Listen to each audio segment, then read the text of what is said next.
Ja sad iz ove perspektive ne mogu da tvrdim niti da hoće 100%, niti da neće uticati sve ovo što se dešava u Izraelu na buđenje radikalnih islamista i džihadista generalno na prostoru Balkana pa i na Kosovu i Metohiji. Iako stoji ta činjenica da je ukoliko pogledate populacije, odnosno broj stanovnika Kosova i Metohije i broj boraca koji su otišli da se bore u redovima islamske države, dakle sad govorimo o islamskoj državi, on jeste, dakle teritorija Kosova i Metohije jeste bila prva ajde da kažem, na toj nekoj rang listi.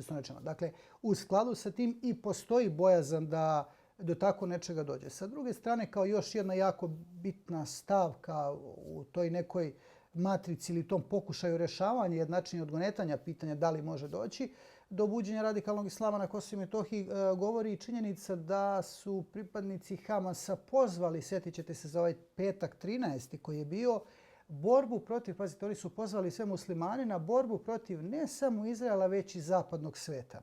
I sad ako bismo se vratili koju godinu unazad, tamo recimo neku 2015. 16. 17. godinu i analizirali neke događaje koji su se desili na teritoriji Kosova i Metohije i neke informacije koje su došli od strane NATO-a, pa nešto što je, boga mi, sviđalo se to njima ili ne, saopštila i kosovska policija, a što se tiče odnosa islamske države i džihadista na Kosovu i Metohiji, onda ćete vidjeti da su postojali planovi za napad na pripadnike KFOR-a, za napad na pripadnike međunarodnih misija koje se nalaze na teritoriji Kosova i Metohije. Dakle, čini se da ta neka spona postoji, odnosno da postoji mogućnost da ta neka linija proradi. Opet kažem, teško, ja nemam obaveštajne niti bezbednosne podatke na osnovu kojih bi mogao da tvrdim da do nečega može doći ili ne, ali opet na kraju krajeva dodat ću još jedan komentar.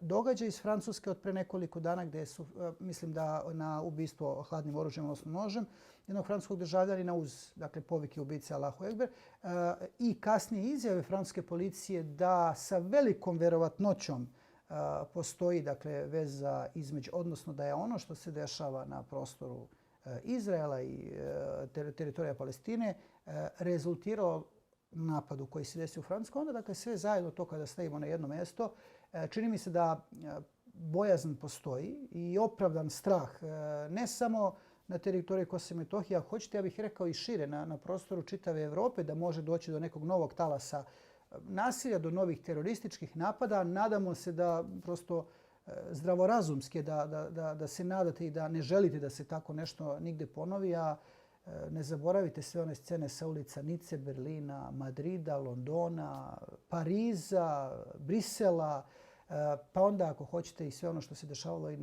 tokom ovih nesrećnih 90. godina na prostoru Bosne i Hercegovine. Ne zaboravite da su tu i tekako radikalni islamisti i borci odreda El Mudžahid, a neki od njih i Palestinci učestvovali u onim stravičnim sečanjima glava srpskih vojnika, mislim na operacije oko Vozuće i na Crnom vrhu. Sve to kada imate u vidu i na kraju ovu činjenicu koju sam rekao, a to je da je veliki broj državljana, odnosno mahom državljana albanske nacionalnosti, odnosno pripadnika albanske nacionalnosti sa Kosova i Metohije, boravio i pristupio redovima islamske države. Dakle, sve to dodatno zabrinjava, ali gledajući optimistički ili optimistično, kako se kome sviđa, čini mi se da u ovom trenutku, sem budnosti, ne bi trebalo sada dodatno nositi neki veliki strah, jel tako? Ali šta će dešavati, ostaje da se vidi.